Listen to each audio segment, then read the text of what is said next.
अस्सलाम वालेकुम दोस्तों, उम्मीद है आप सब लोग खैरियत होंगे। आज 28 जनवरी 2022 और जुमे का दिन है।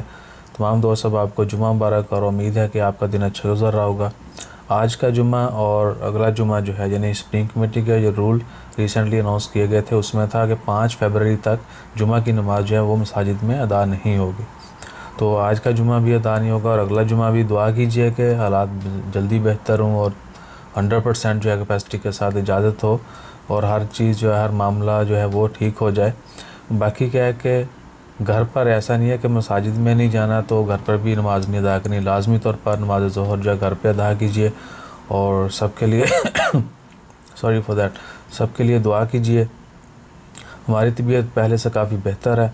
आप सबसे रिक्वेस्ट है कि अपना ज़्यादा से ज़्यादा ख्याल रखिएगा और कोशिश करेंगे कि जितने भी दोस्त अब आपने कमेंट्स किए हैं उनका या तो लाइव आके एक कन्वर्सेशन हो जाए आपके साथ या फिर जो है हम कोशिश करेंगे कि जल्द से जल्द उनका रिप्लाई कर दिया जाए।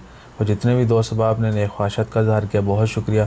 व्हाट्सएप पे बहुत सारे दोस्त अब हमें मैसेज कर रहे हैं लेकिन वो हमारे कोलीग जो हैं वो यूज़ कर रहे हैं क्योंकि हमारा एक ही व्हाट्सएप नंबर जो है वैसे तो और भी हैं लेकिन जो मेनली जहाँ पे हम रिस्पॉन्ड करते हैं वहाँ पे जो है वो ऑफिस का भी वही है, पर्सनल भी वही है, तो वो हमारे कोलीग यूज़ कर रहे हैं ड्यू टू ऑफिशियल पर्पस। बाकी इंशाल्लाह खैर उम्मीद है कि आज या कल तक जो है सेहत मज़ीद बेहतर हो जाएगी और फिर 110% यानी अलातूल फिर इंशाल्लाह पुराने रवैया जो है उस पर आ जाएंगे। तो अपना ख्याल रखिएगा, दुआओं में याद रखिएगा और सबकी सेहतयाबी के लिए, कामयाबी के लिए दुआ करते रहिए। जैसे मज़ीद अपडेट्स आती हैं वो भी शेयर करते हैं। जज़ाकल्लाह, अल्लाह हाफ़िज़।